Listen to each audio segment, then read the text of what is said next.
Nolong na Singh Jari.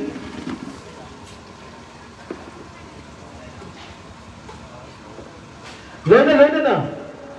Ikai Khamna Jari ba L Shanti Kumar Singh MPS SDPO. Ekoi Sar Busu stage na nekat pina na bagi damagta. Professor Jari. Asam na ikai Khamna Jari ba badalok Singh asina. Maki phampham langda election bikhabana. Ekoi lakpiri ba ngasi kumlaba foundation day asibo saruk yana na bagi damak te lengbi rakhabai koi ipaipol imaibel satran harol ozar guru singh khudimappu ekoi family ki side tegi bahut sinjare hanaga welcome address and keynote address pb na bagi damak ta ks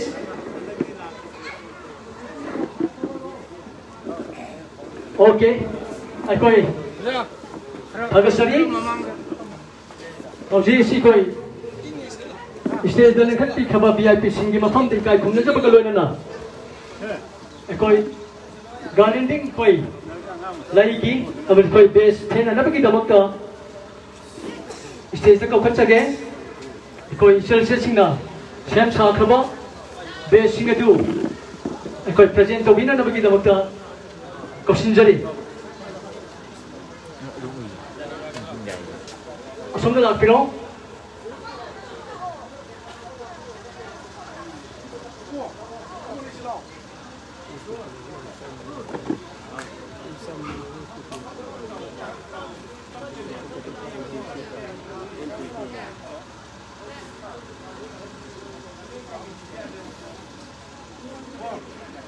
Koi Presiden ki pembalang election biriba Moirang Ten Nabachan Singh Mamang Leikai best ten na bagi damak ta Thamnapokpi Mamang Leikai Mayam kubar kubiyo loina na Shri Mutun Birsendra Singh ikai Khumna Jari ba X7 ngang Khalawai Jila Parishad ka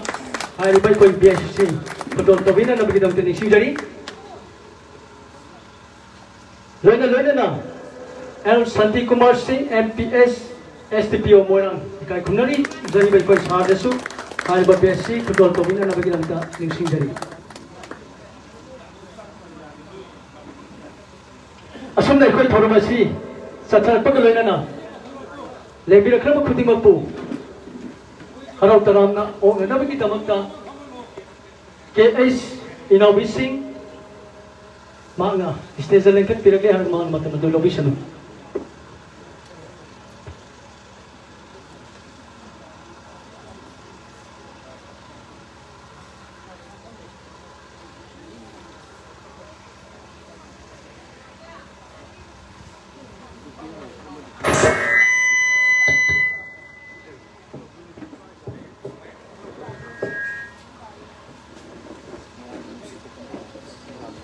Halo. Ngasi April ke tang kuntare nubedasi da pangkok sa riba mai kaya somda ano ba bieng ano ba pandam mo magaluna na hanggok sa gaduri ba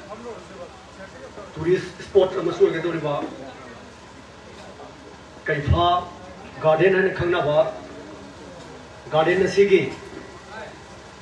Miam the Kuchin Nabagi Thorum inaugural function Sigi the Makta President of Inauguration Biriba Ikai Khumna Jari social worker Shri Moirang Nabachan Singh Loina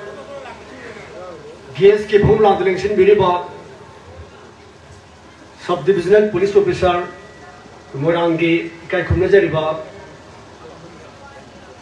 L Shanti Kumar Singh लोइना GS election बिरिबा गांखलवा जिला परिषद की हानगी x member इकाई खुमना जरिबा Shri Mutumbi Singha Ahum Buahan Mada Garden Shigi Maikai Dagi Taram Taranoksari Masigi Roina Sangha Bagi Thorumasida Batun Pizaru Bada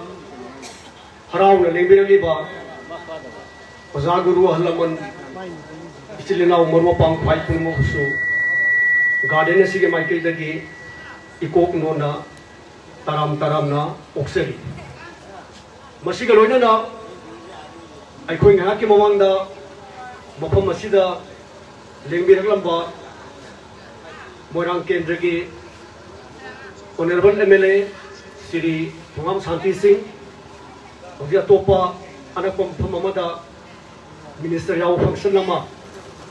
Laibna Maramuduna Mapam Maduna Haktan Yauram Raga Kasigi Sangabagi Thoramasigi Ribon Kapagi Thoramsu Pangpu Pigani Maramaduna Sak Yaubagi Thoram Wabra Maramaduna Function Nasi Ikai Kunajariba Honorable MLA Maraka Lengshila Pungai Boina with Thoramasi Saraksi Danaba Simjabani Maramaduna Waipuna Mapu Keipha Garden Maikai Dagi Taram Noksabulana Keipha Garden Asi Kari the Mokta Linkali Bado Haibagi Samlapa with Nungyoeva Warul Karadan Lengbriba Biam Puri on the Tamjage Tasina Nasigi could develop wall as the tourism is sector as she I could sopalaba like boxing the Natana I could Third world country the Hova tourism sector she promote Tonava, growth Tonava, Magi, with public sector will be a Nadraga, private sector will be a Mayam Shandana, Madugi, state key, economy, Nadraga, private farm Madugi, unemployed youth Kayagi, Tabak Pinabugi, Pandam, Mienda, I see the tourist spot Kayama, Mapandugi. Sanava location Singduda to Lake Palitana, Tatharali, Maramaduna, Hariba, Keipha Gardenasi, Mamingasisu, Yamna Kupna, Tanara Matunda, Zagasi, Kari, Karamba Maming Tuolaga, in the Patnaba, in the Tushinaba, Ogini Habaki, I go Madugi, Ming Aduda, Yamna Kupna, Kanara Matunda. I go London Mashi, Manipurgi, Risk culture, Ina Punba, culture among Wina, Laiva, Moirang, Kanglongi, Maki,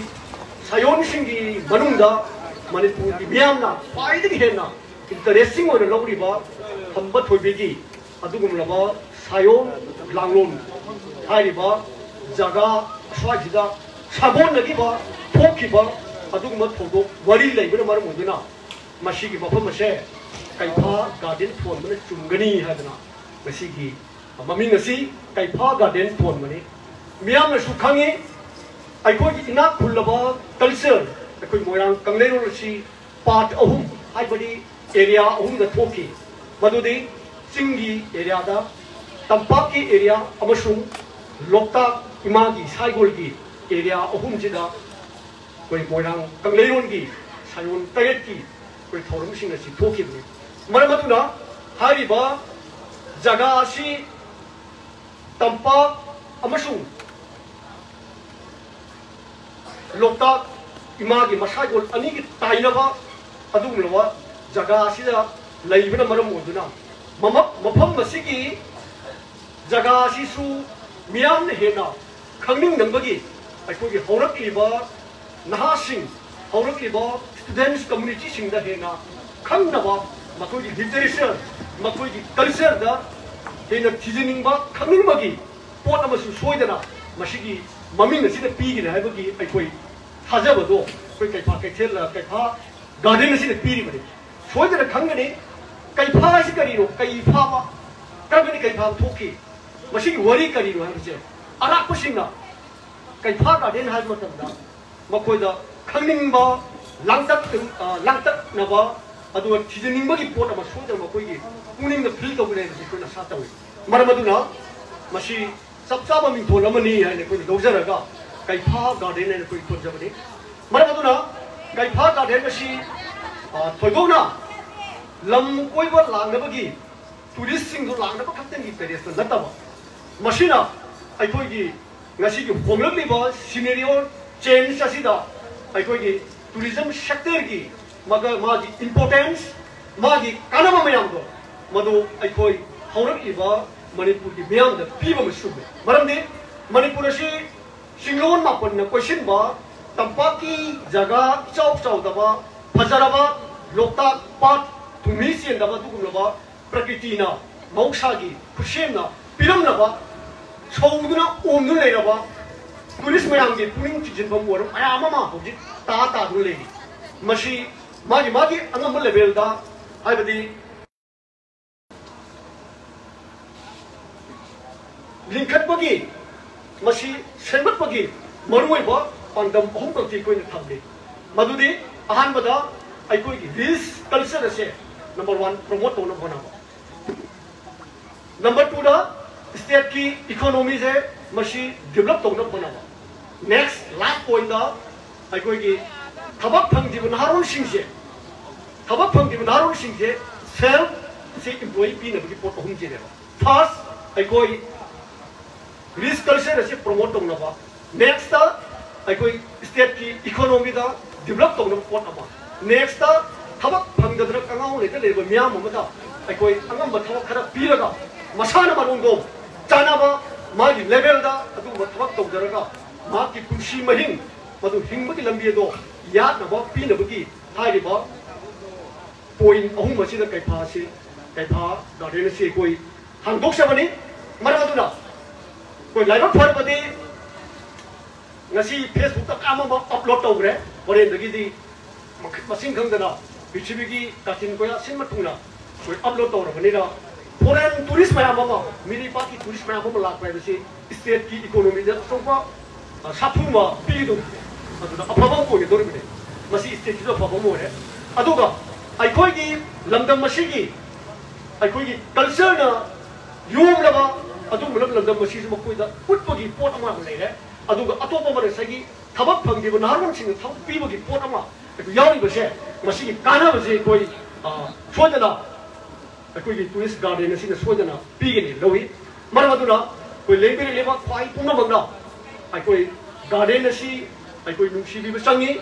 मियाम की support चंगी मियाम की cooperation चंगी अदुगा लोइनना लिखचरीबा कोई garden असी तुंग कोइना हेना सिदगी हेना कोई proprietor आई मरुप श्यामना हौजिक item दि यामे मागी से लेरिसे को मसिदा बर्थडे की ओबीआई करिगो मखलमगी फंक्शन अमा फैमिली की ओबीआई अदु प्रोग्राम अम यावरे सिदा अदा अलांगसिंग की सानाफम की को किड्स गार्डन यावरे अदुगा स्विमिंग पूल यावरे अदुगा सिदा लोकताक की फजमा कोई सत्तम से उबा गंबगी अचौबा टावर अमा कोई मांग लेरे सिदगी लोय उरे कोई मांग लेबा तरंग थांग याव उफंगे कैबुलम जावगी पाट कोई एरिया दो उफंगे सुंदमो अखोई चिंगोन मापन कोई सिले हाई कोई जगह अखोई मसागी खम्बा थोबीगी एरिया खरा कोई जगह दो कोई माकी टावर सिदा कोई व्यू में चाउ उफंगे मरमदुना अखोइना मसी हेना theorem मसीगी owner ओबिलिबा मरुप Shyam माकी collect ma'am अमा सि थबक तौगदोरे मरमदुन हेना अपलोड तौरगा हेना साइंटिफिक ओइबा हेना सिस्टमेटिक ओइबा मन boxer the थमगा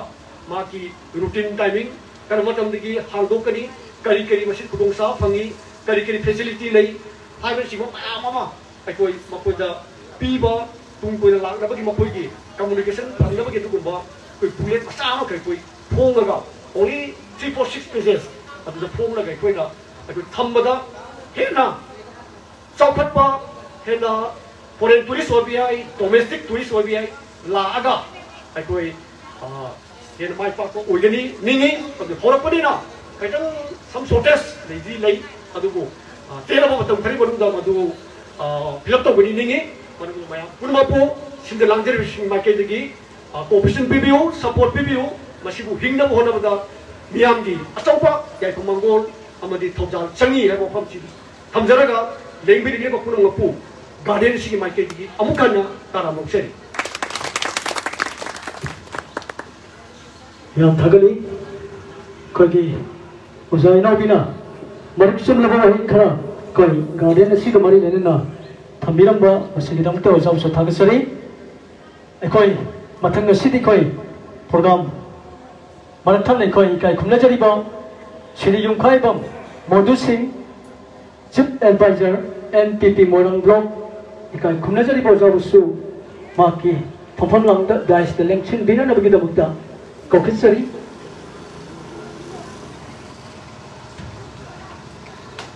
Lena ekoi gi des tete na bagi da bukta isal singna election direction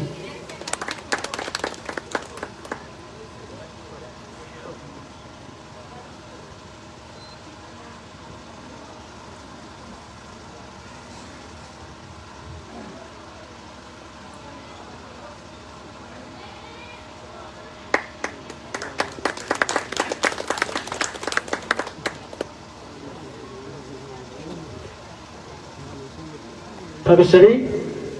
koi kai khumna jari ba uja moduda koi des thet khabaga lone na koi mathang sidi ngasigi function la siga mari dena na wahi khadam thongdok pinana bagi damakta kai khumna jari ba Shri Matun Bishandra Singh X7 nang Khalawai Jilla Parishad pu kausin jari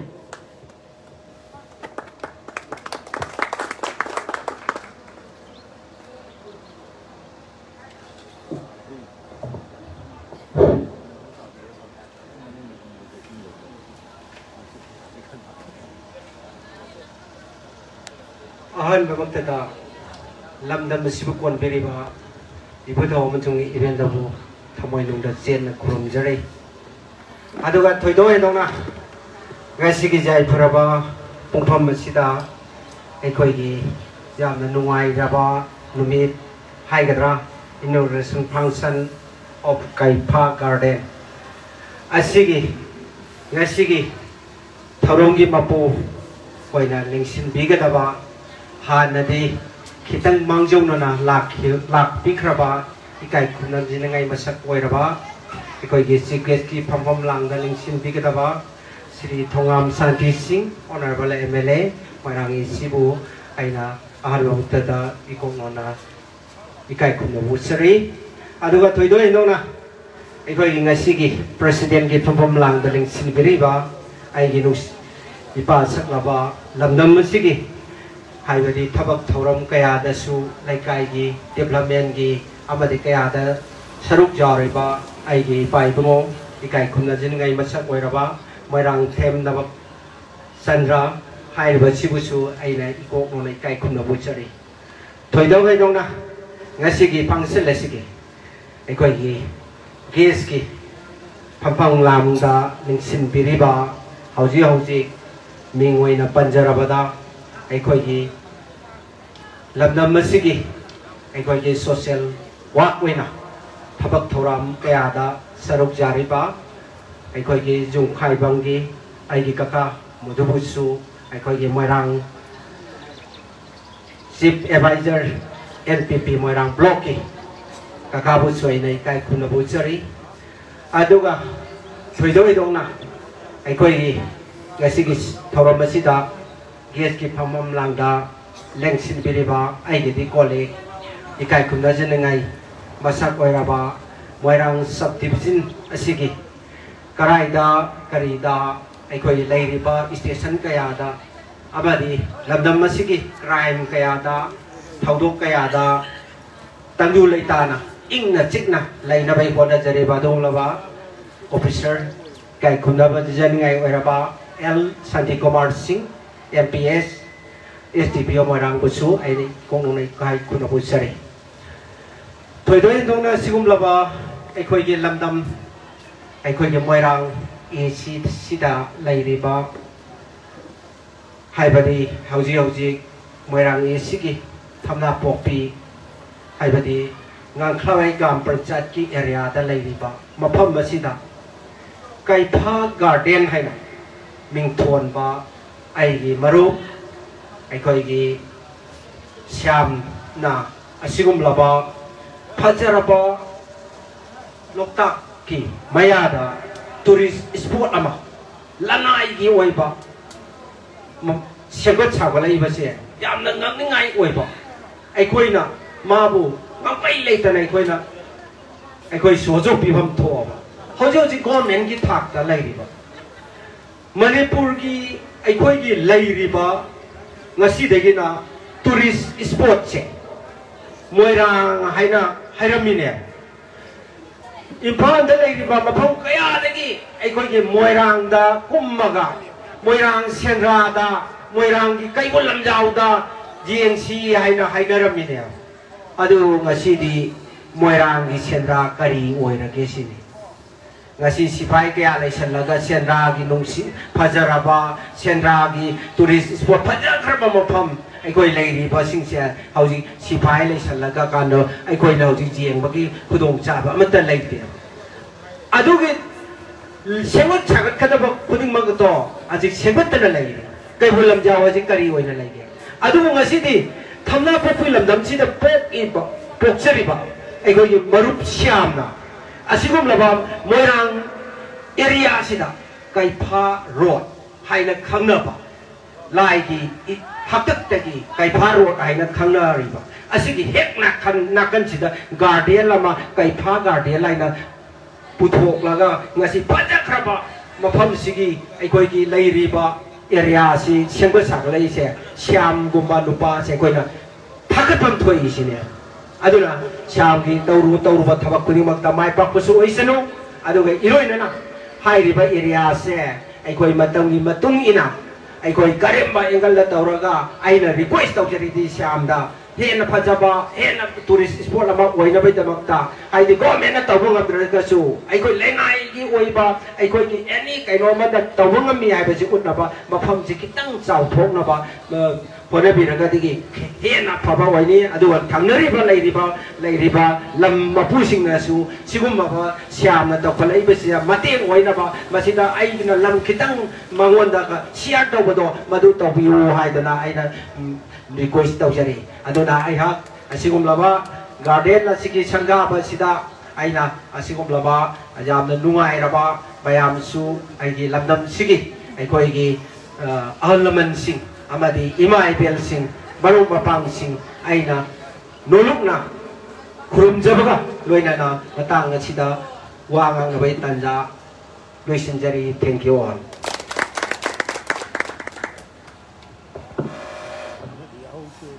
Thagasari koi kai kumnasari ba koi ki oza bisan es ko na jum hai nai yam da sanadi kaunade oza bisan na marik chumna ngasigi pangtholi ba thorom asiga mari leina ni koi habi khrem asigi dang thagasari mathanga sidi koi guest of honor da election biga to ba ikai kumnasari ba Sir Philem Singh, President NPP Moirang Block Hariba ikai kumna jari basina maki stage na kat pisanu loina na ikoi gi nasabi basa singna ikoi gi sar ki mafam da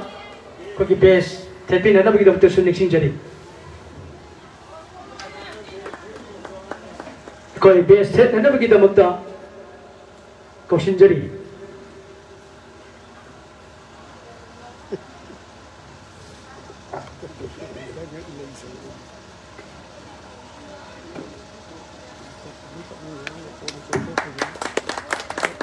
loina na ekoi sar ki mafam de koi base khudol tamni khabar matungda koi kai khumna jari ba Sir L Shanti Singh MPS SDPO Moirang Sir Lusu ngasigi function nasiga mari leina na tetek noi ka thamina na bagi damta kausin jari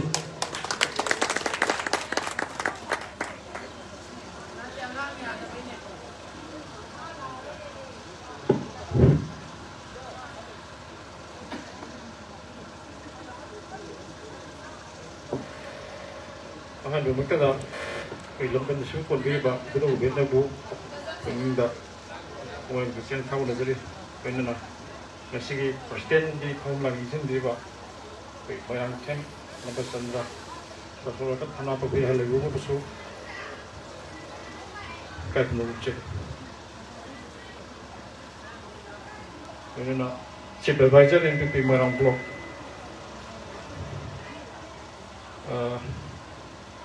Keipha Mudu Chandra Thamnapokpi Rena Mutumbi Chandra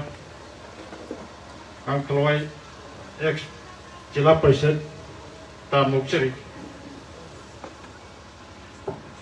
ai loina bingsai konda kano tawjadre wara wiga de pno pu loina ramang de lingsin biriba alaman senau koi lamdam sigi ngasigi function inaugurate function akoi Keipha garden haina thomba sum function sida lingsin biriba pno pu kai kuno uchri ngasi Keipha garden je kai gi ramaka thomba sida likhaliba no haibasi han ba introductory oina yam breakna pipi kai masi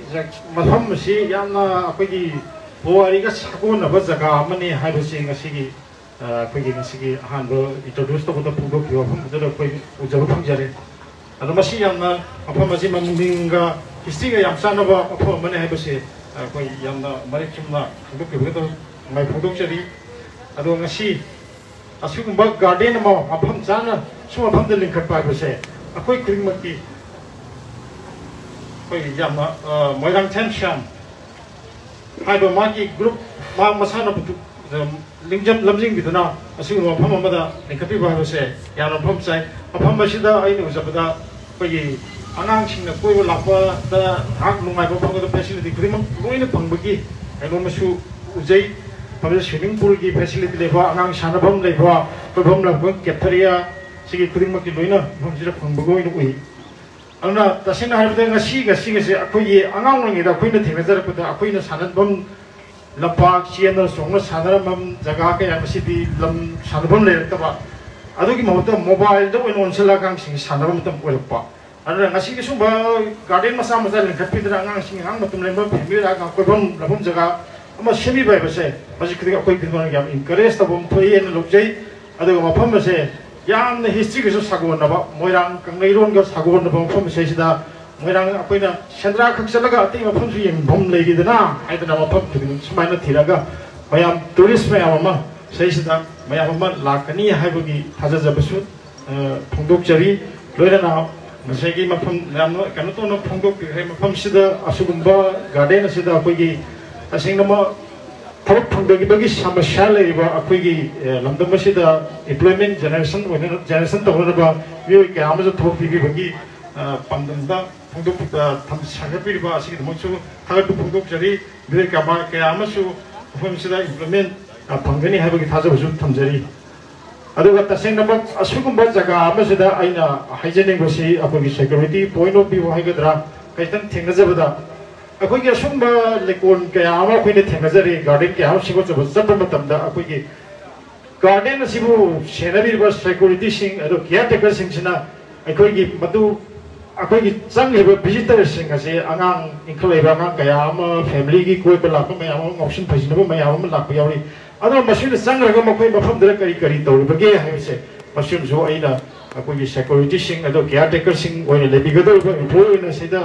लेबिगदो कांगु Singh दो मधुसु खितंग अखोई मतम मतमदगी monitor तहनिबगी अपामजु थमजगे मसिम मसिम मसि कैनोनी हौजिकी मतमसि तसेंग हौजिकी burning issue ओरबा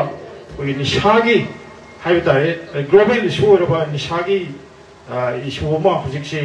लेरा अबनिना मसिमबगे याजे हरफमसु मफमसिदा ओइने हाइबा फमदि नते अदु ओइरपा याबै chance तो वांगबनिना मसिमजु आई खितंग monitor तहनजनिङे आई फंदा अदोरो बजा पसी आई प्रोफेशन नजदे सेंगबक आई से टूरिज्म सेक्टर सिदा याम कना नॉलेज आई आसु लेजदे मसिदा कोइगी सुमाबन लेखपेदना मयाम इंप्रूवमेंट मपिदना अदगी ngak पथाबन ओइबा ngak तंग लाको फम ngak तंग लाको पथाव ओइबा हाइजबदुने मतबमदा कोइना अगाम सिन जों सादरब लपक या मसिदी अखोइगी कमिटी होल थोखिबा अगांग सादम लाइदा तुरेल खोंगिंग दलेयamba लपक या लोइना पिक्सन Garga हजिकि सानबम चेंबम चोंगम लेरक्तबा asing na may Impal West ki Impal lagi ni ay Impal kogi ay na pisum ningom le ay ko jaga adur ki ni ay jumse matam na ko nang West yin dong sandal lampak ko yam dong si am tali selak treva lambi da ji khongba na ko ni in jinga nga phan ba yaram ba matam do hojik phudam ma de han pak kidre aro kusiem ki nong hektar pa kusiem ki jau phare chumbe ko sam ya ko sin ki ma si ama giwan ta 산업은 내렸다가 지금 좀 내렸다 보시 안강 진출이나 개부 품보일 법. 아들 숨품 심마 스파이나 더비라가 스파이나 보고 보자 이 인그레스 더지 더 뭐, 그리고 뭐 아시고 바시다 거면 분다 소소 피피다가 잠수 컷바 양나 거기 히스토리크 와봐 몸닝가 산업아 카이파 가든 하면서 거기 런던시다 거기 뿌리면 소피가 야마 품파발이고 너마 어떤 상의 의견 없으면 하고 앞으로 좀 던져가 거기 앞으로 고 가서 Professor, koi Kundajariba, Sir Shanti Kumar Singh, MPS, STPO Moirang, Nasum Yamna Marik Sumna, koi Hujiji Oriba, Tungdor Kadabak, Singh Mari Lena, koi ki, kona duo, Don, Hibagi, Tawitaba Torado Singh Adu, Marik Sumna Tambi Krem, Singam Tasu, Kai Kundajariba, Sabasu Tavisari, Matanga City, koi. Kai Kundajariba, Sir Zongkaibam, Modu Singh, Chief Advisor NPP, Moirang Block, Nasu, Nasi Function Sika Mari Lena, Welcome Taminaba, Kopsinjari.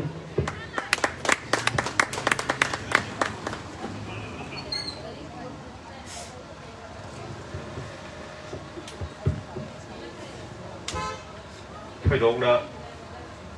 Kai Kundajariba. Hoji pe koi irakta tilladriba Shri Thongam Shanti Singh, Hon'ble MLA, Moirang Assembly Constituency, Nuga Sabag Leking Obiba, Halibuo, Moirang Thamnapokpi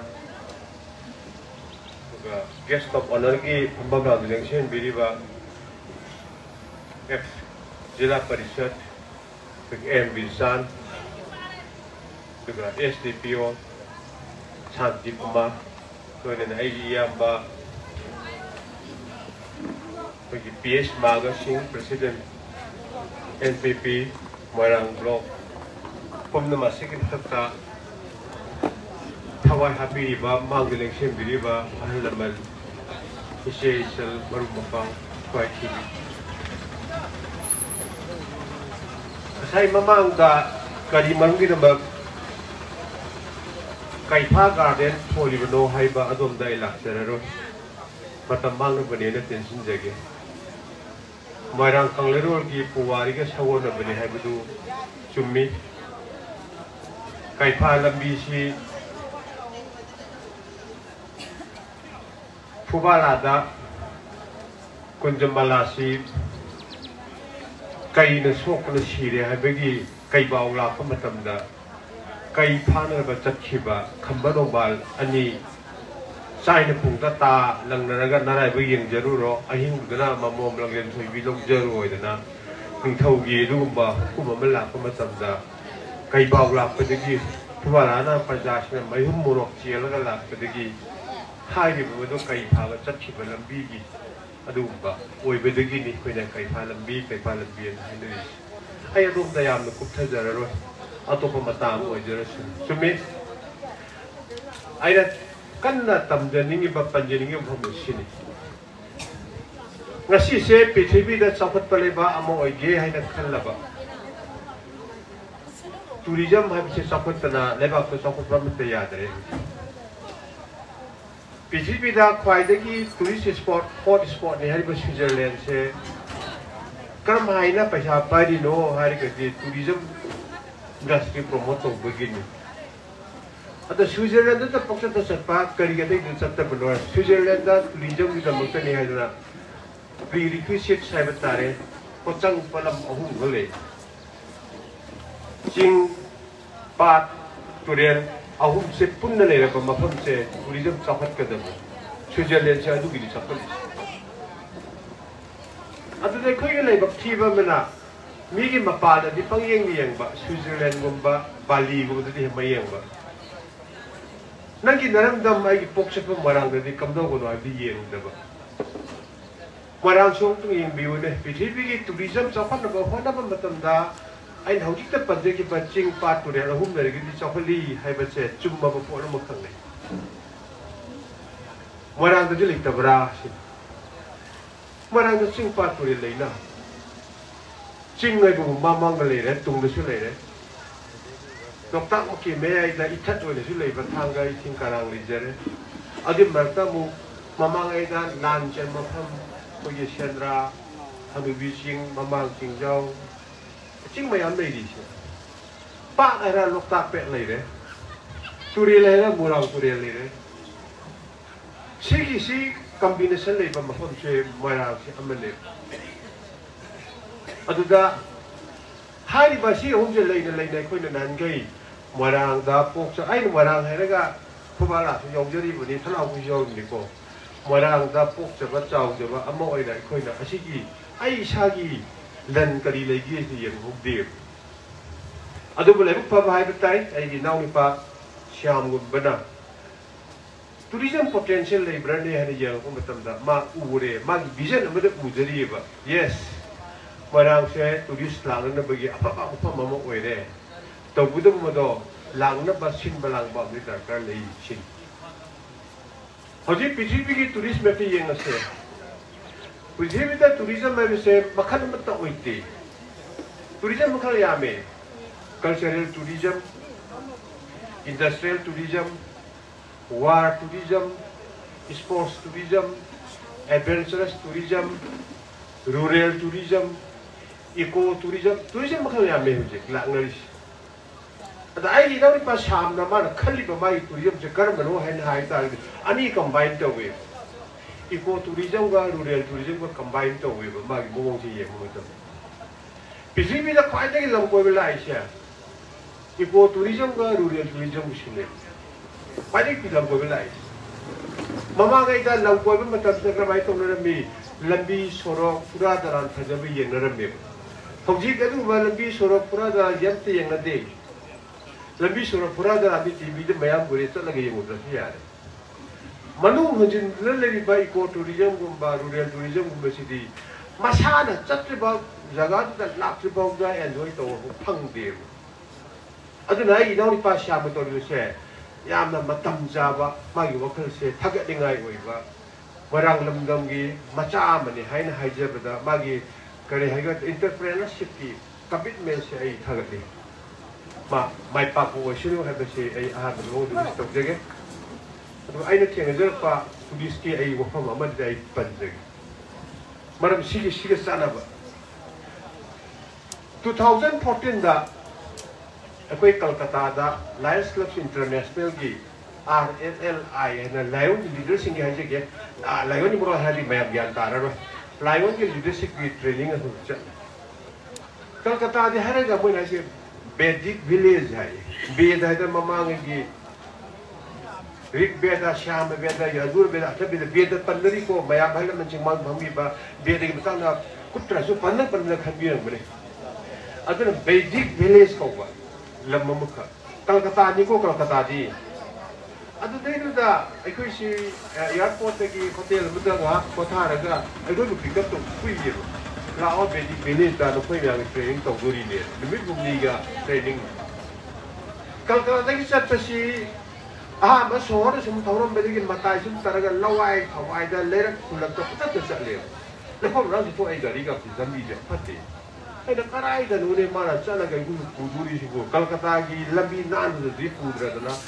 mata itu potong tu na, lepas ni orang tu pun pudri. Gari gini macam kali, hangde ai. Aduh gadi, kedore. Kau ko mada pung ahum ko makai nak tak thauraga hawjiki Kolkata ni dia kata yang chawi Kolkata ni dia haraga basic village ta thongjel le thongjel na bagi tu hek chang bagi sidani ko ko training hum se hek bukan ai pung rawe hema chu bumsul le bore sai dai ini we chang ni magi changi we sai dal le se katai karim dal le de mayam reception ke karigi padana chiang sagat pa adagi pa ki maju bujana changba bigi atle tok de moi mata wa na sabe yumni in ku pa yumni tok du de nali aduga hari basigi da cha chawon AC ka oram mi mayam reception do AC ka khungam amagi yum ni mana saram do adu nei mo je rural tourism de ma to gi do adu ni hai na hai ga sai gi panbi ji badai roi phom ji lei hai hauji ki hari ba vedic village sei da family mayam lai family ji de bu koi papa mama de manau ba wa gera de macha wa gera macha to macha ma gi roi phom ji ju Singh luba hal sing loy na ba mai ru to ba mi ai nei loy na ba nga bu sa pi chak pi chai ahum gi mari gi manga gi loy na ba chen chen ba makhal khai do I adu hai stage da mapa mama ba family ma chimra loy ne loy to ya re api pana achen ba da mai ai na mai ru lu da khar lu da na hal sing na I ro ga sana le dai e adu gi sing si ju ko gi waterfall do na ko ka si me waterfall ta hal le wa chen le da prit na gi Heroine ni koi ai di lo rakte per ni du ki program phang da bai koi heroine bai sana bi program phang te koi train da ni me da lag lo ni amok chali koi matam ti battery na hawa ga regis mai to mai ku pa ya de battery na thau ba koi condense gari ma da to hal le ying bi ying so da pa sa dil pa sam bi bara bile di ying so bile di ying sa pam na kai do bil dai da Tora kungong ga le pukri koi jile pukri se chiki pukri ni mana dai do pukri de de tharo thaman thalan mi kang dum le mi adi mo le ri china kerala ge samudra khongba ni ka ai to ga manali mana du to bi sing se chini urisa ge samudra khongba ni ka to ga pura lawai ge tak de le shi dum phadana sale yum haira chek ma to kup sa ba de Siang itu saya macam tu dari mau mana tinggal thara ke hawal le, napi mau itu hawal le, mana jom macam kopi tu. Sebab itu pom mau de pura every.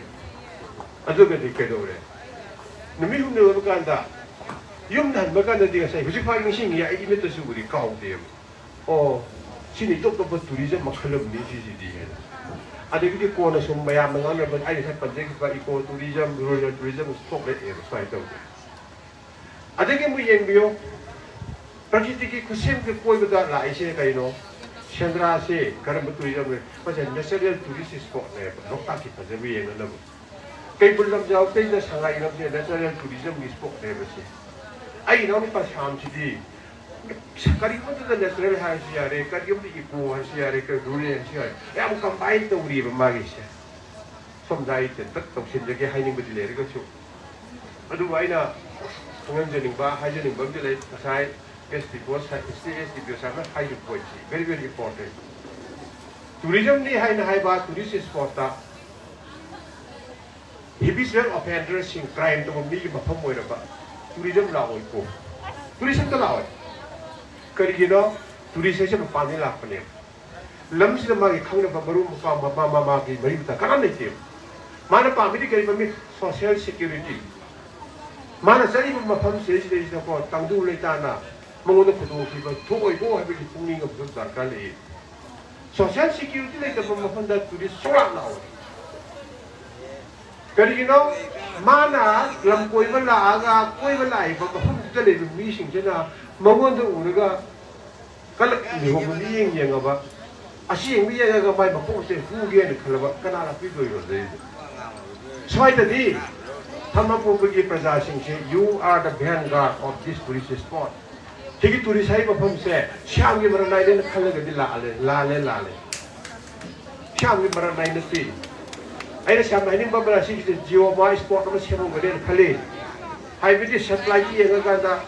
Keipha garden sini hai na tahu yang utara mas pai sama kali, siapa kali. Kali no, pijih ni lakukan macam saya. Aku ni ham tadi cie dah kaya tahu itu tahu nadri. Mobile ni yang agak, turis spot kaya di kari lagi henma yang betul dah. Marang sama turis dalam koi belai. Macam tu mana? Kerana marang dah turis spot lagi ni hai kan dah. Setelah kita tang di yang agak, oh Keipha garden henma belai ni hai na hai apa? Aduh tadi pasal apa? Tu pangga tu dah seni. Sini kita pergi kita nak bina bersih pos. Tapi kali ini macam tu sisi mana view sih yang boleh apa? Keipha garden ada macam maming apa kalau ada Singh tar ko mama dua nama ni je. Ini ni Thamnapokpi Mamang kecil lagi ni. 뭐는 뭐 얘기해 나이들 셔틀라이트 줌밍 떠오르고 찡질러간다 까리 이게 지금 우리세 어디 얘기해요. 깜짝한 남자 아니 후직시. 아스마이 떡들나 시기다 뭔가 그 둘이 장실래. 아주가 둘이 좀 갖고 좀더 그동 짜도 봐 아이거리들 이제게고. 그 일에 저희 따라 바람 그동 말이. 누피도 아이들 같다 젊은 누피네.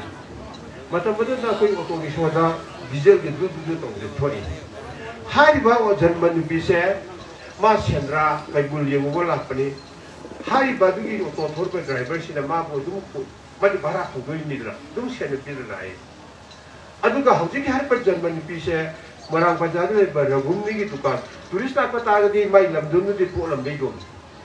레이라가 뭐 부기네 봐 아이 뭐랑 꼬이루 뭐랑기디 이렇게 꼬리가 이제 막 변지 소배너는 부는데요.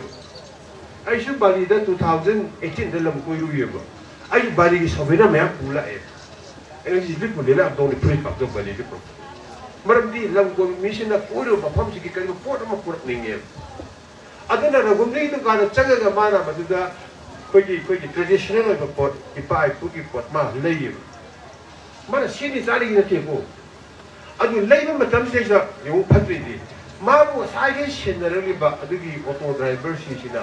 Masuk semua saya di luar dah dom labi nak kumtu berkara. Aduh ka, magi perse. Ragum ni kita kata mana boleh macam tu wajib cilia dah, ngatang pagi. Jadi mai auto driver sih. Dukanan sampai di milam kebiaya mana pagi ya pai. Mabung na patri di. Hari itu dukaan jadi mal skip orang tu orang kerja.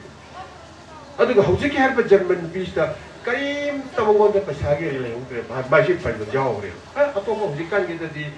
tu ye swap case ni apa tu ya we tu orang tu leko. Aduh, hujung ke hari itu bisa ke bermar sini jalan ba pasport tu tu tak mak sada pau. Aduh, baru bisa tu amun orang lang ni kedra sini ni orang. Oh, marahil sa to lam to sa buya bal lam ti matak ku lam ni Quran lam ni bo sing mung bam kana na khangni adu de hane hajin ni no crime to gusti ai na marama to nai da hajin ni libdi tourism industry sa khoti ai hai ta ra de tourism mi sport to le riba mi sing sigi hospitality mi op san thobam changi usil sem ba ma changi no phe to ba changi tara mo op gi wanga gi chat ma changi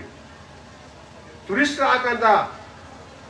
sakta do kantung katrang na ro kumang maring karo sutok ni yang oh putu gum hatu gum posisi mundu gum kanai turis lah ini soal awal itu pada ni jum sagi tanya iru rom sengge siam cendu aca kau soal awal itu karena lakukan itu tadi swagi lokal yang kang amai kara aduh suka dong lai pak tourism di industri di nungai lakukan apa tak? Yung tahu ke nomor 4 kah ke arun macam Thai lakukan ni. Aduh turis pambi berat Thamnapokpi na. Pambam sukte. Aduh na turis saya mesti kerana pasal yang nak pergi ni. Pasal untung dengan nungai lah ini. Aduh na turis tasing memang turis itu kau nak promote tahu ke. Hai target di pasal Singh magi kuning sina baitong makala apa macam ni. Alam macam pabiri ko, adongi nong hong pai rong bi tu baba mama hana harau, bapu ka kumbaga candong pero tadi harau ka bonita. Luhong be no ada mau isok, isok tahu di kan rong itu sian mangi hai ni sama ni.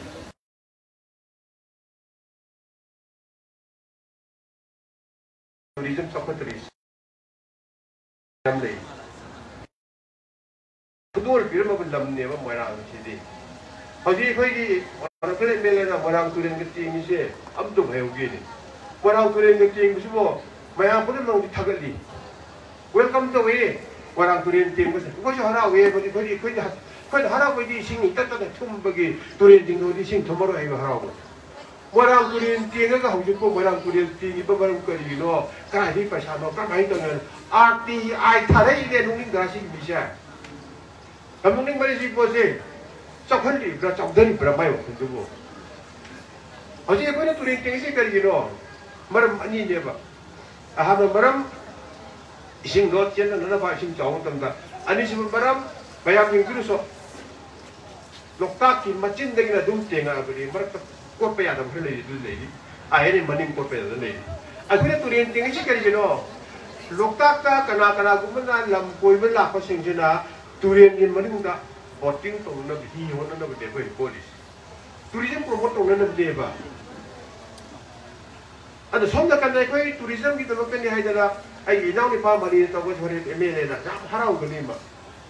maram di kari jino pasai pandam mahum pan bi thi ko pandam mahum phang ba di bithakta Moirang se siuna sigu bai ka to ore kan da andra jati ki tourist me ko be la ka ni ko akwai da su war tourism nei na ko ko di ko bayam machine bio hanta ki tangkara mari da INA Maritime Memorial Complex ki hall da Hon'ble Chief Minister Shri Biryenga ikogi Hon'ble Minister Govinda ikogi Hon'ble Minister Shanti yaw family ki function ma thapra mana nga ki bo wa du mayam ko phun tabi hobra Emile ne angi bedo Hon'ble Chief Minister tabi hobra pull up but the day the war tourism wa yaw bre war tourism me se karino mayam pun ma ko hima da war simiti ye musa nei ko ai su chatting is a pong bit se salande if ha da su simiti ye le ba sa nei ko adu war simiti ro war tourism ne ba to Moirang ji su war tourism mo thok to ba ya da ba le re ba kari ki ba 1944 ki April ki tang tara ga bari da yu ki ba khira do adu na maram mo re ga chahi kuding gi India gi wa wa de gi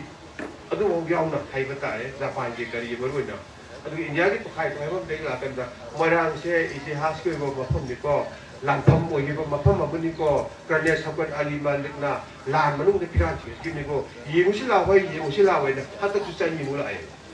chi kai gi no wa tu ji mo be gi ne Moirang si de wa tu ji ko mo yo be ya de la thing ni ki pra ta wa tu ji mo be ya roi Moirang di ani subba pithri ra jaw ga Manipur ra yum yang khai yum na ke khunggang yang khai ke medical lan thing nei pa ala ma sing theng na lan bi yorum na ga di ai shere mo za uru ga hajari ne ko Manipur ki ching da tam ga da punna khunggang Moirang yaw na khunggang yang khai ke mari lan thing nei madu ki manung da kwai da ke sathi na lan thing ni ba ma pham se Moirang ni hai da la loi maram di ngasi phau ko da hai ba la je da yum masing British ki sports art police na yum mai tharu ki base kwai da ke ama masing se Moirang ni sing me la thai atai di yam tha di pulak Manipur ki yum thari se lipa yum masing mari bu mari yok del sing ho khare ma thai maju mong da Moirang ma thantana yum sing me la thai matam ma da le ho yum du di da hema wi pan ni le mani ki yum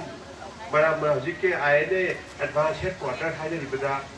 Hon'ble Prime Minister na ko inaugurate to ki ba adu hujik mo Amit Shah ji la ya na hai ga union form la ya na hai ga kiran sing ki ka hai ba si INA matam se si su war tourism ne ba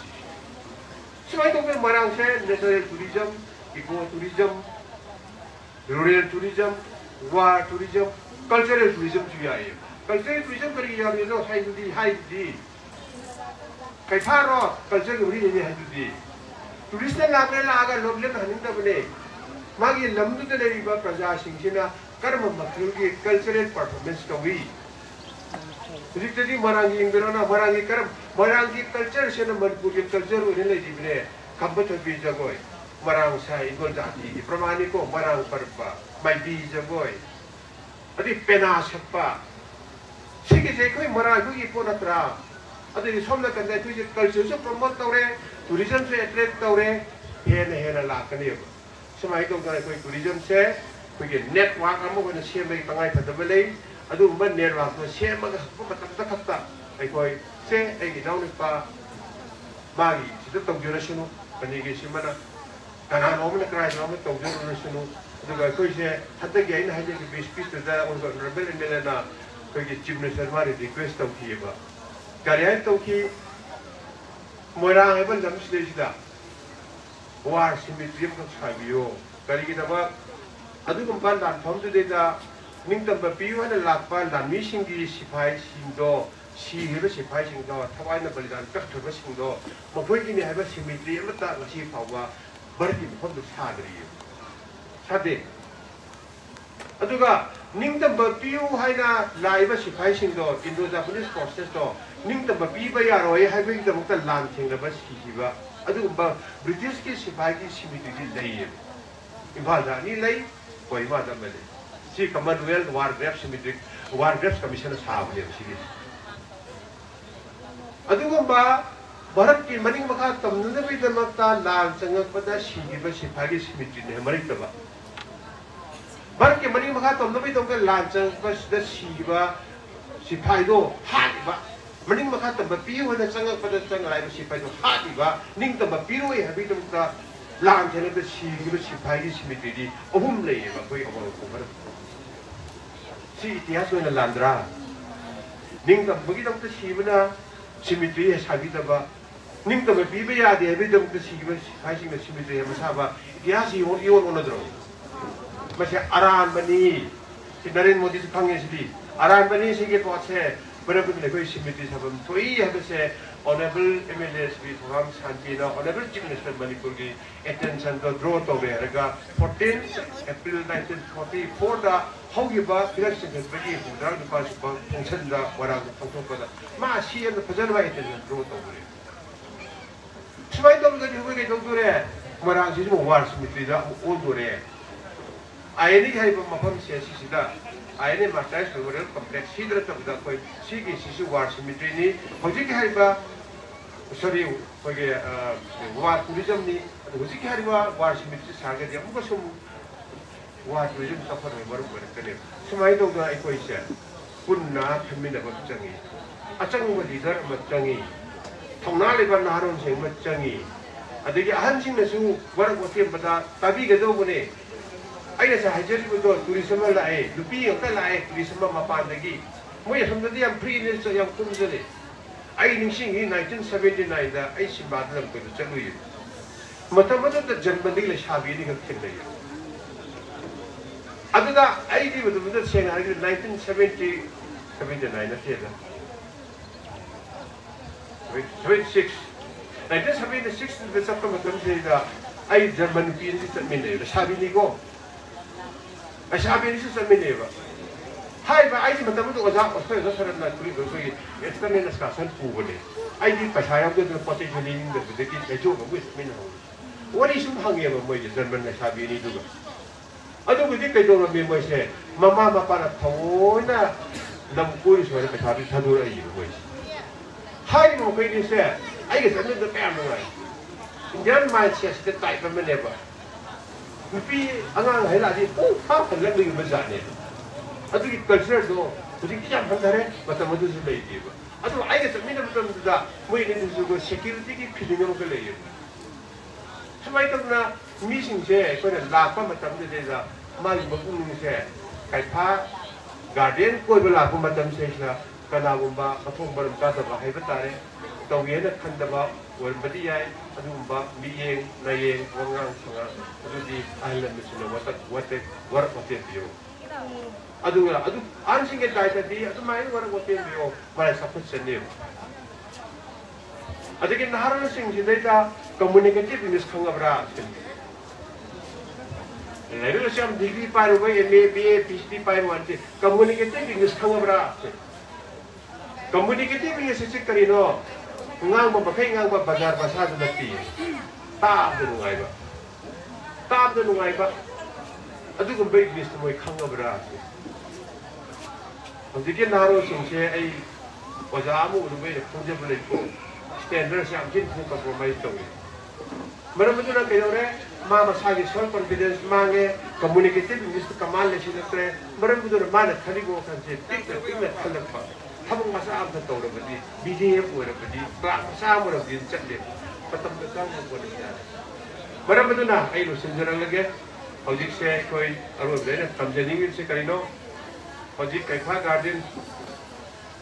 ako isu lakani isa isu simusing pura ka ko'y lakani. Sumay itong ko'y masaya ama na mo yung mating pangaga win-win situation mo kung siya may hanahay na ko'y tapos pa Thamnapokpi tapos pa mayroon drama pork pada ay Inaugrated pa manigi Keipha Garden siya atong ba lalaba pinapasok o ini madumag isor bibiro o sino kaya na ay mayam lagi pinay thank you Shri, ako isa Sar Maduna Thambasi, Yam Namar Sumba, Tourism Gimatang, the Tamika, Marmadu, the special invitees Singh from the Su, Kanamohi, Hajagan, a construction among women, Maramorga, Wabati Waragani, Kanjay, Adubu, Nahataki Koi, Kaminare Haraga, Nasiki Programasi, Lord of Hobbit and Bikoi, Salgaminasi, Nasi full time or 40, I am so hot, Lagani, a Koi, Tuli, Sigi, Guardian Sigi the Mata, I am hoping for over Pizagani, Asumlatio, and we come Haram in the sea, Aduna, a Koyaragati, invitees in the Su, Nanga, a Koi, Kaminare Haraga, one Suan, a Koi, Naminasi, Lord and a Koi, Nasigi, a Koi, Chief Guest, Waibiliba, a Koi MLA, Hojina Kalekai, Maning the Malay, my option agony I see, Koi, Paul Fonzing, Maramaduna, Koi, one of Suana, Koi MLA, then the Koi, I mean, I see, comes again, Lena Koi. Short space, Pivina Nabki Dabota, Short Pilan, Margaret Singh, President NPP, Moirang Block Pusu, Kosinjari.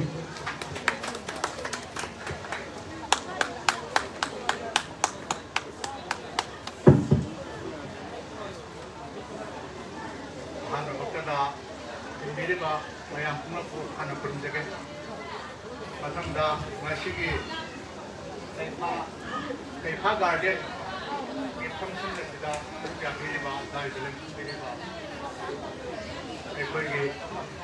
Ikai from Nazarava, President of Hon'ble in Diriba, Namdamasiki, Ahalimo, Mimoina Pandresu, Matanda, Fedohan Ikai from Nazarava, Ikogi Moirang Kendra, Block Committee, Advisor of Diriba, Mimoina Panjarava, Shri, Five Modusin, Usikai Butchery, Royal Loina, Sado and Dona, Ikogi Moirang area, Siki, Ahin Kinkaidana, Pazapuno Pukai, the Swig Herdake, and Napi, the Git Home Kubiriba, STPO, Nonduna Kurumjava, Kai Nabotari. When Roina, Mimoina Panjatra, Sado and Dona, Asiki, Thamnapokpi Praza, Sinisilino, the English Uheraba, Sado and Dona, Herba, Norma Function, like a Savonana. In Nazar Congress of Function, Sel, Kimai Bell, Tatra, Nahar, Pudima Pusu, and I Kai from the Wutsari. I see Toido and Dona invitation card that is whiskey species.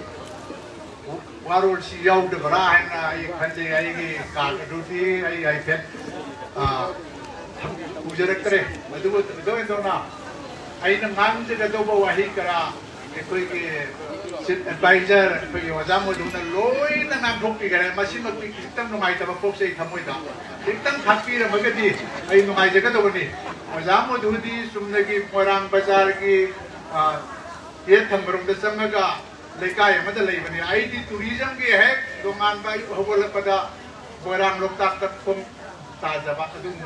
the Lejava, the Lejavani. I told and Dona, I such that Redasumaya and Kanarambani, Kambirambani and Kalia, Kata, by Silly Ocean, and Kambergasuagi, Maruma Pang, Sing, Sel, Shindi, Maramde, I wish it, Sam Aragati, Mimon the Landa, Matamaki, Kariani street boy, High Tareko. I did Lambi Soroki, Chatna Kotana School, College, Karagusu, Maruma Pang, Siwa, Numai Haitare, Halaman, the Bahar, the Kaija, it's in an option that I don't Masimaksu, I Tatuma, Halun Singi, Yamanatin, that Tamo, I do what I am, Haze, what say I, but on the Bahar Kaija. Boy, Mama making Tinarapa, Munasanarakpa, Lamjin Selapai, Matoman, Bamina, Polaramo in a Hujari, Nadubo, Aiki, Hojo, Moirang Police Station, Viriba, Rajan Thongam by Police Uniani, Moy National Playani, Ado, Sumbakayama, Puna, Tenazarpa. Ado Sen Harakat, Nasiki, Bigin now Nipana to Viriba, Keipha Guardian Haiba, Ashi, Sena in a seat the Hon'ble Nadiana, the Katlapamatam, the Dukanagan, Matamdana, how would the Bazar, the say shortcut say, Sigi Leikai, I get Pumapum, Leikai, the Moto Haiba, I give a family, some of us who's the ship from the shore Saki, machine, I know, ꯊꯦꯡꯁꯨ ꯊꯦꯡꯉꯦ ꯑꯩꯅ ꯁꯣꯝꯗ ꯂꯥꯛꯄ ꯃꯇꯝꯗ ꯎꯏꯌꯦꯕ ꯑꯩꯅ ꯑꯉꯛꯄꯅꯦ ꯉꯁꯤ ꯁꯤ ꯇꯧꯔꯝꯃꯤꯁꯤꯗꯤ ꯑꯩꯈꯣꯏꯒꯤ ꯆꯥꯎꯕ ꯑꯩꯈꯣꯏꯒꯤ ꯑꯁꯤꯗ ꯂꯩꯔꯤꯕꯁꯤꯃꯕꯨꯗꯤ ꯐꯨꯠꯕꯣꯜ ꯇꯞꯄ ꯂꯩꯔꯤꯁꯤꯕꯨꯗꯤ ꯑꯩꯅ ꯑꯗꯨꯝ ꯎꯖꯕ ꯂꯥꯛꯆꯕ ꯃꯣꯏꯒꯤ ꯐꯪꯁꯟꯗ ꯀꯔꯤꯗ ꯑꯩꯈꯣꯏꯒꯤ ꯀꯩꯅꯣꯁꯤꯡꯒ ꯂꯣꯏꯅꯅ ꯑꯗꯨꯕꯨ ꯑꯩꯈꯣꯏꯒꯤ ꯏꯀꯥꯏ ꯈꯨꯝꯅꯖꯔꯕ ꯂꯝꯗꯝ ꯑꯁꯤꯒꯤ honourable MLA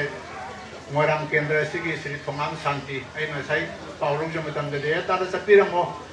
ta ma sora jauru ge su ai si thinung nei maning da lei re adum yaubiramo ai su samjaram bani adu kitam kano to godna ai engineer singa mantri singa mutang ai si canal ke no sem service yauje ge ai na ma ai sa da na ikoi tangbu su so dum dai ramani ta da yaubi yu hai na kan na hai ai su yauje ge khalin baram de ai na yam na luna tin nazar kamar ma pang man da su adum khamin da na dum lai ma sai de ki ma da kudum biga telegram to wi adu kai su kai de tin nazar kamar ma pang me yam na nu ai ri badi sem na hai da sigumba tourism gi maram da su koi gi rural tourism eco tourism adu ai na yam na koi oja bhaijan na yam na bai sem na hai di khare adu bu sigumba moirang da koi na thamjar kara senda tourist home masida yam bana mafam pe adagi lakpa ipung piding mana asida tourist center weraga poina ba kona ba kebul lam dawa sidi nesaren gi oiba mahusha gi shona pibiram ba thambiram ba dugumba mafam ni thamnara bani adubu sidagi tongan ba ma ngasai gi garden park tat toduna semna swimming gi area thamdra adagi ngahak ko tha bang awa gan masa ka semna toina ti yamna phajaba yamna thagan ningai oiba mafam asida ahan ba Hongdokpani aina kanjai Moirang sidi thoidongna lei tabra aina kanjai yamna thagatchai adubu ngasai aina yamna maru oina thagatchaning bawa hi khara da koi se baijan su Hongdokpi gare koi ki SDPO Moirang na lagi tourism gi sigum bus center sida na gumba hojiti hawgulapa naharon sing kari sing lapa matam da pham sida thabak tawbiri ba saugidar khangde employee ate atopa singna amuk minute mga ama tara ama kulama round chatuna angang sing kari wali kari towi phatta balambi gi wana ta amrusu satpaduna angang singduna suppose leiriba yam sensang na sajari ba kano si tugai ba pokai ba kran khangni mi ba ma koina kari puri kari sari kari thai haibra sing ba si check tawiduna afaba ma pham ma oihan ba yamna maju mafam ma koi gi hariba mafam asi yamna inba nanba ipung khudima ara kami singna sigu mafam asi di sigu tawi adamani yamna ingna singna khamin nadana wari sanadana tawu mafam amo oina uhan ge ba awdagi maru oina amo koi gi se baijan haidi ge ba masi koi gi sembi re ba ibungo sigi daita nataba Thamnapokpi Prajari Sidi Nau Sinasu matam chupada yem sindi ba lak piri ba ngasai tourist singi yem ba matam da lai ba koi praja singna noki to haraga I keno tai de ai 2016 and 18 sida ai New Zealand ai ba pham sida ai gi sanu PMA political science ta doctorate PhD towe maruda ai gi sanu Krishna baba yam na khajagare masing pham masi samudra mayai de leiba pitra ba jaga ani ni masih amteng yang malau baba na ina masih koi dong koi ru ge na ina isa si de paisa khran ni jaraga ina igi isu ni pa ma pura tha ma khai sa ri maruta le ni ga praja hanu bi sahi ma thu subna gari thobi kar thobi sahi kunanga subina kuntha thobuna kar thobi ni pa na kar thobi de ni nupi masa na kar thobi ne hele adu ki mati thengna ba matam da mi sing gi mai thong sing do subba mata yoke Noki da tauba tu komen ngoro ngoi masak phajai lui nali wang sawi ai phoi ne isai than da yeng jaraga moi yenguraga yengama tamda kitanga handuk ni ne moi gi sakham ai di phajabada moi gi mai thong loi nok da ba mata yauge hanu idagi na hanu ba adu musuk mu ba ne bro mak ba khran lei moi si mau hai jati hai bra hari ban New Zealand city dai ba praja English singi adagi Thailand dagi lakpa USA dagi lakpa German dagi lakpa kaya kundari ma pham sa moi gi nate ba moi na di dominate tong na le re adu sa gi ma wai ba kanom dai ningsin ba thok tare moi gi jati si masa sawi musuk moi wang sawi yeng ba ki moi khar dugi lam ne ba to da agreement na ma tong na raga leina gi ba ma pham si phau gi condition si phau gi step si da English na sang ba ai to wi ai sidagi hen ba di ya da ba adu kumba agreement nama tong naga lei mane ba ꯑꯩꯈꯣꯏꯒꯤ food ꯄꯥꯠ ꯑꯃꯗ ꯆꯠꯂꯤ ꯑꯩꯒꯤ ꯏꯆꯥꯅꯨꯄꯤ ꯑꯩꯒꯤ ꯁꯨꯝ ꯀꯩꯅꯣꯁꯦ ꯑꯩꯈꯣꯏ ꯕꯖꯥꯔꯁꯤꯗ ꯅꯦꯠꯁꯤ ꯌꯥꯝꯅ ꯆꯥꯎꯕ ꯖꯒꯥ ꯅꯠꯇꯦ ꯌꯥꯝꯅ ꯐꯖꯕ ꯏꯪꯕ ꯇꯞꯄ ꯖꯒꯥꯁꯦ ꯑꯗꯨꯛꯀꯤ ꯃꯇꯤꯛ ꯇ꯭ꯔꯥꯐꯤꯛ ꯁꯤꯁꯇꯦꯝꯗ ꯈꯪꯗꯦ ꯃꯤꯒꯤ ꯕꯦꯅꯔꯁ ꯈꯪꯗꯦ ꯂꯩꯔꯤꯕ ꯌꯨꯝꯁꯤꯡꯗꯨꯒꯤ ꯌꯦꯡꯂꯤꯕ ꯁꯖꯠ ꯂꯥꯛꯆꯠ ꯂꯩꯔꯤꯕ ꯌꯨꯝꯕꯥꯟ ꯀꯩꯕꯥꯟ ꯃꯩꯈꯦꯠ ꯎꯄꯨꯒꯤ ꯇꯥꯏꯞꯅꯤ ꯑꯩꯅ ꯅꯤꯡꯁꯤꯡꯖꯕꯗ ꯕꯔꯃꯥꯒꯤ ꯀꯔꯤ ꯑꯩꯅ ꯆꯠꯆꯔꯕ ꯃꯐꯝꯗꯣ ꯀꯥꯎꯈ꯭ꯔꯦ ꯃꯗꯨꯒꯤ ꯃꯐꯝꯗꯨꯒ ꯆꯞ ꯃꯥꯟꯅꯩ ꯃꯣꯏꯒꯤ ꯂꯝꯕꯤ ꯊꯣꯡꯒꯤ ꯁ꯭ꯇꯥꯏꯜꯁꯦ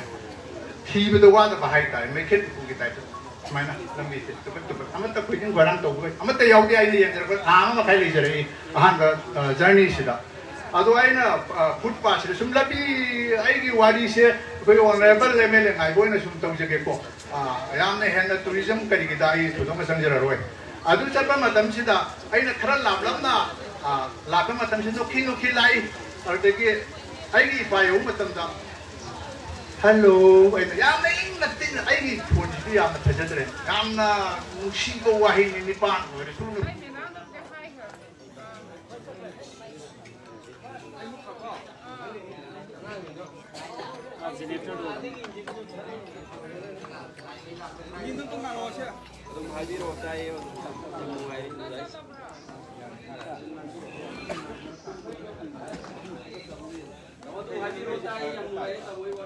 Hello, ay sum phone su khara lau bu nei se ha ni lau ni hut an ka to ko ni bo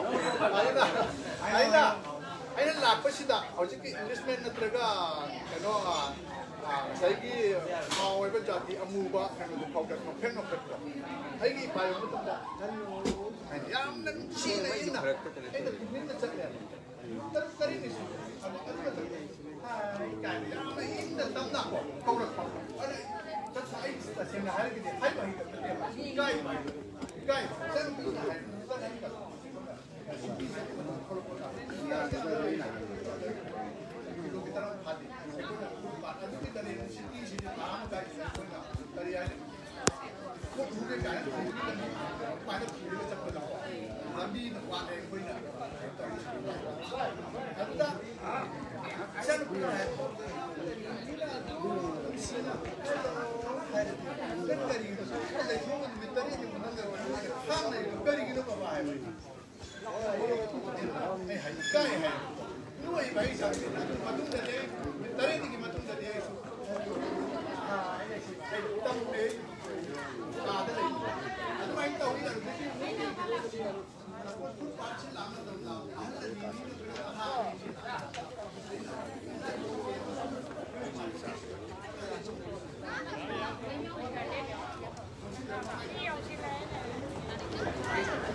Welcome to HQ Ground.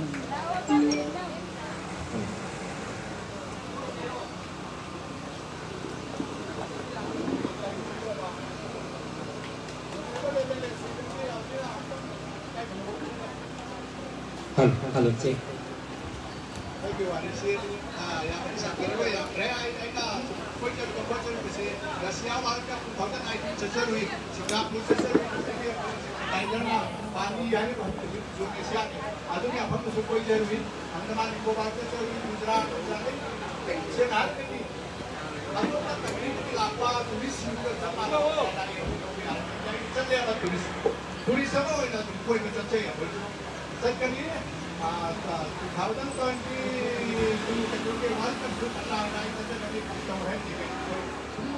Kunci saya kalau ni wang sohore ni, kau sohore ni maru mapang kali kali, koi ni apa ni macam dia orang berai,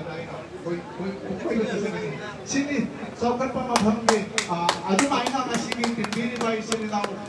Thamnapokpi ni dulu Inaugrated Leikai sudah yang lahir di Singapura, jadi ayki ahalaman, penaku, penaku penjari, masih pun apa, Hyderabad. Keipha Guardian Nasila, Police Malakamatanda, Parang, Punamaka, Aibaki, Pony, Aibaki, Ishaki, Haina Taki, Iba, Turisingo, Yama Lucy Zanvani, Masaki News, Lady Pazana, Luki, Toka, Atoko, 꼼꼼히 상품까지 많이 나. masih pertama supang biru, hayo wali mereka masih sampai segi wali matra hayo sudah berlalu ke yang sama begini, kita masih lagi.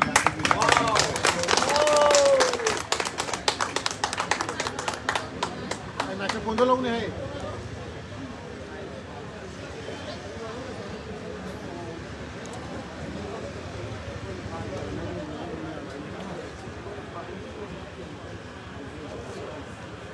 Shri, koi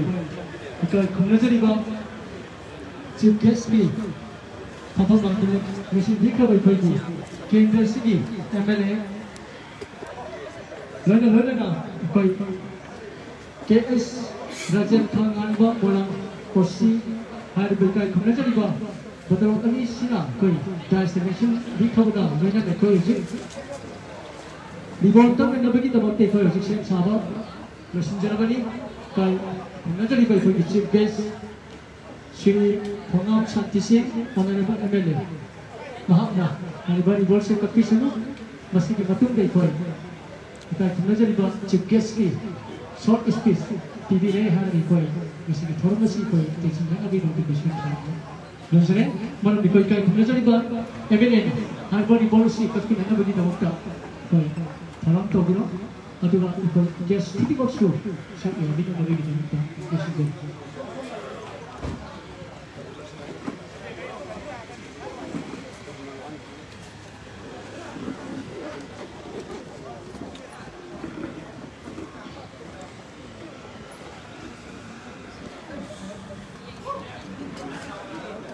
Kaya.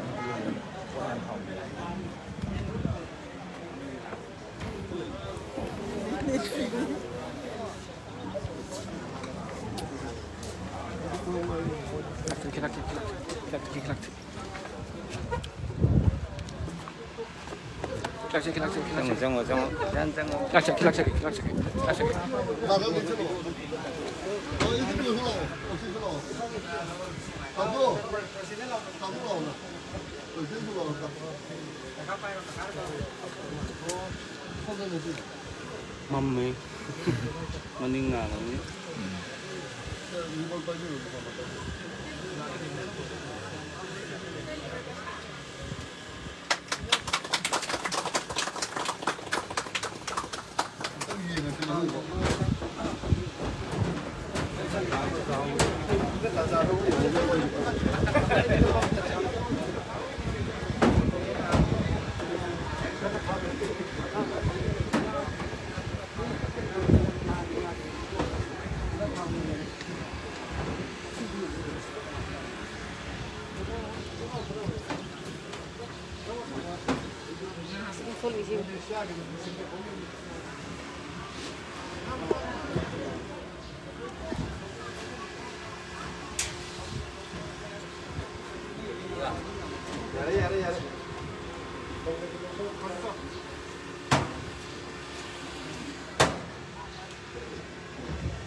Ini kemain tu, ini kita cakap main menu zat kali kerana. Menu saja, siapa itu?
지금 이제 간다. 그래서 괜히 까이만 하면서 지금보다 이거보다 그냥 복잡해. 아주 복잡하면 그냥 좀 많고 그렇다. 커뮤니케이션 이게 된다. 나는 그 이사비 당신이 남겨야 돼. 링딩이 수비 거인데 아니 그냥 그런 게 좋다. 나중에 그 수사하면 그런 게 있다. 맞다. 그런 거 가는 거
Ay, nakundi din ako sa naman din kaya. Siya ko ni ka, hindi ko sila din ay sana to. Ano sa to na din sila.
Shri, ekoi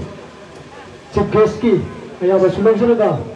nasi ki forum tadi nasi koi losina na bagi tamat tay koi matam nasi lakhe awal bagi speech TV gata betul koi ikan kumna jadi ba chief guest honorable MLA Moirang AC on election dire harga nasi ki malam mari lena ba wahi khantan thamina na bagi tamat election jadi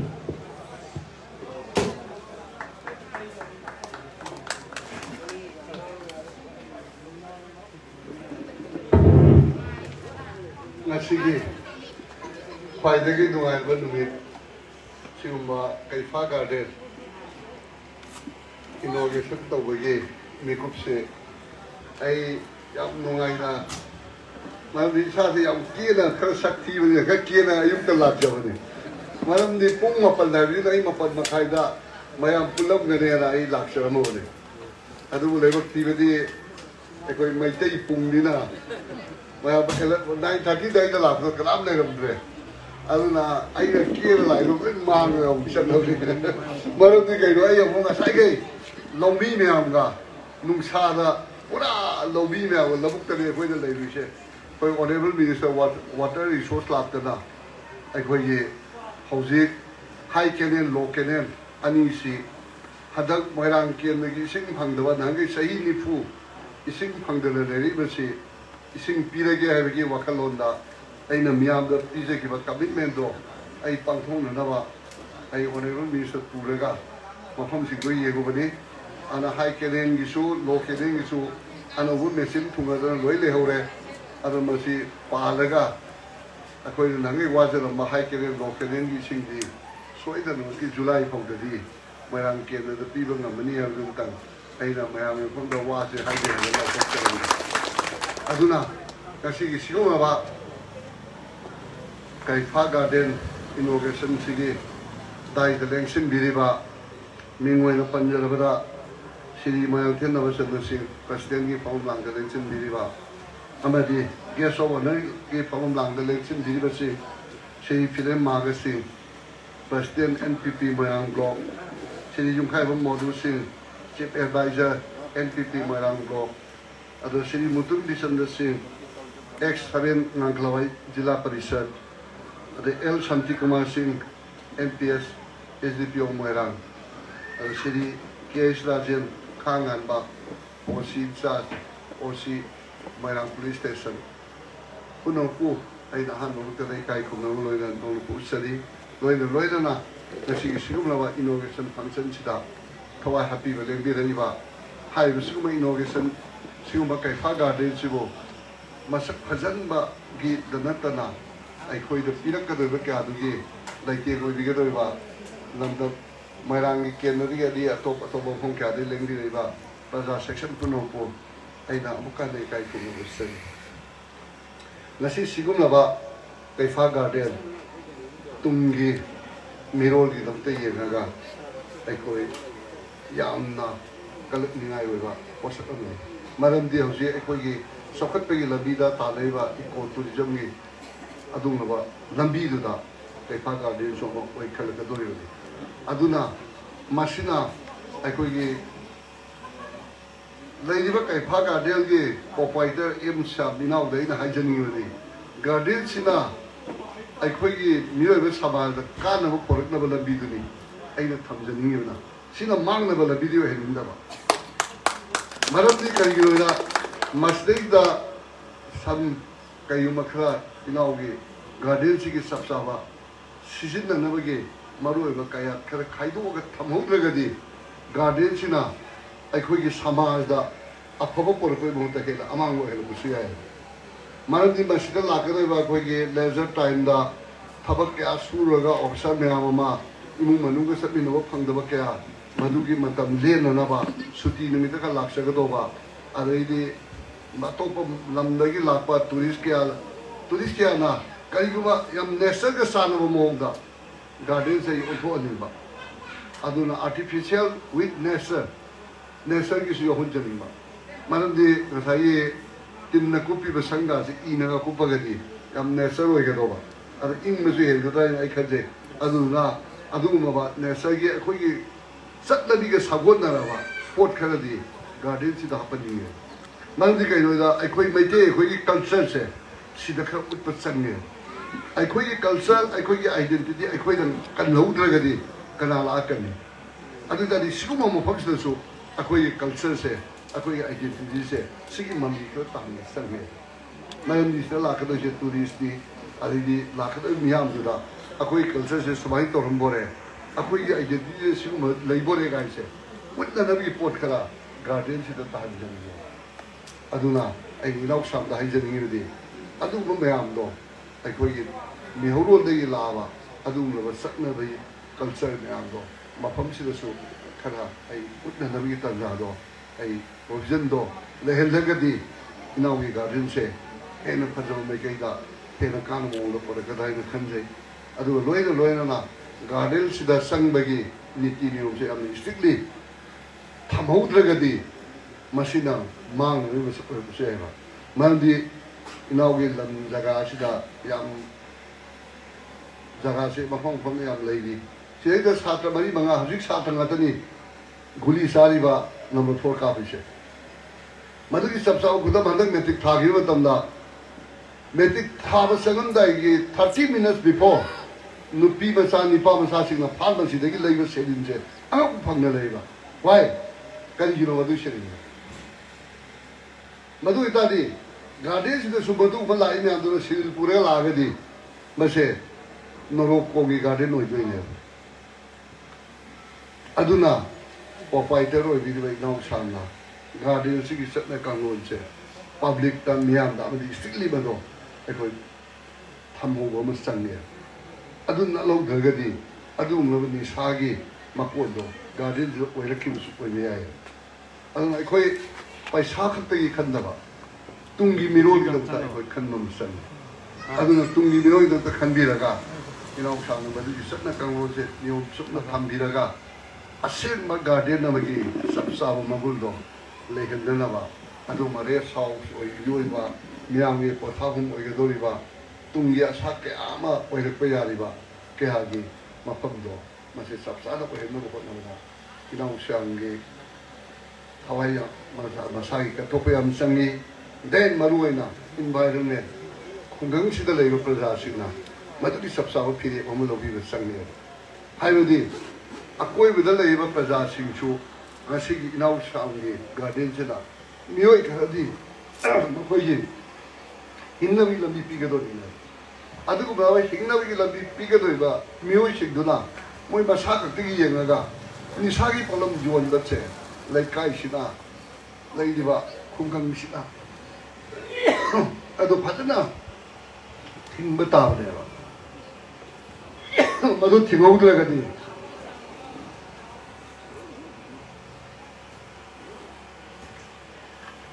मधु तिगोंग दबा तारगदी ngasa ina jerido garden sigi fajaba sakam se put play adum laba mandi dong nu urakane aduna daibi ba kungan sigi miang de honna tongan ba leikai chamana na kungan ji chamana na siguma garden da changbadi siguma ni ti ni onse mari batao yo yo imu yo ai isa gi family yo yo यादे अकोई कुगंग ने यादे उसे सब साल खनन भी लगा था मधुबी सब साल के लोगों सो हम नहीं ना बात कुगंग ने गार्डन से क्या कोई तो लेबा कुगंग की प्रजापन मुक्त जो आई साइट की अपील तौजरी अदुना सिंह गार्डन लमा मोइरांग के लिए याम नकना शहर की याम नक पर जगह होगा लेगा वही तुंगदला कदुवा मिरोल सिद्धा अनुभव मंगालमा गार्डन लाइफ सिगी मारदी बसिदगी द लेनिबो सिना मखोइदा नोबो मंगालो पिरको मदुगी मफमसिद लागा अखोई वखलबो शांति फंगबो अबदि अखोई वखनसिबो पोथालबो मतबजुदा गार्डन सिगी महौ मगुलदो लेरगदौरिने अदुगी महौ मगुल लेदबदुदी मरुइना गार्डन सिगी मपु अमदि खुंगंग सिगी बियामना हापीगदौरेबा अतैदगी लागा हापदि यारो अदुना इना थमजनी मफमदि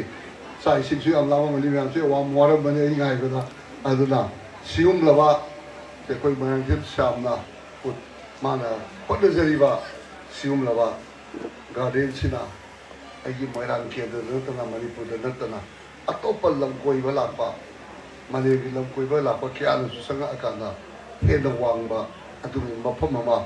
ओहेदा मफनबदा खुंगंग सिगी म्याम पुनोला मते पांगदना अमदे कोई मणिपुर की प्रजा पुनमंगना हेना सजेशन तौबिरगा माबो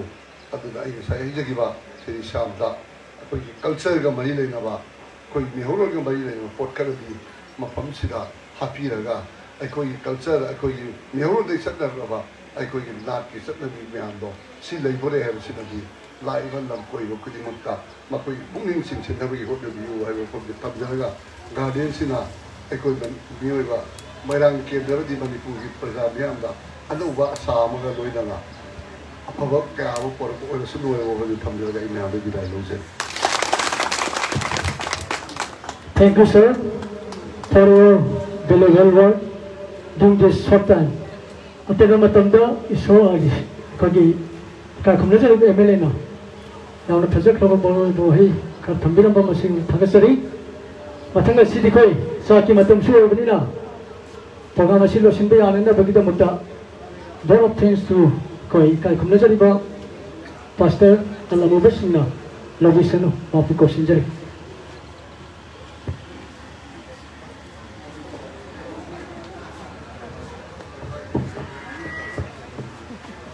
ꯄꯨꯝꯅꯃꯛꯄꯨ ꯊꯥꯒꯠꯆꯔꯤ ꯍꯥꯏꯔꯒ ꯂꯣꯏꯁꯤꯜꯂꯁꯤꯔꯥ ꯍꯥꯏꯅ ꯈꯟꯕꯅꯤ ꯑꯗꯨꯕꯨ ꯌꯥꯝꯅ ꯇꯦꯟꯃꯜꯂꯁꯨ ꯅꯨꯡꯉꯥꯏꯔꯣꯏꯗꯕꯀꯣ ꯑꯗꯨꯒꯤ ꯃꯔꯝꯅ ꯉꯁꯤꯒꯤ ꯐꯖꯔꯕ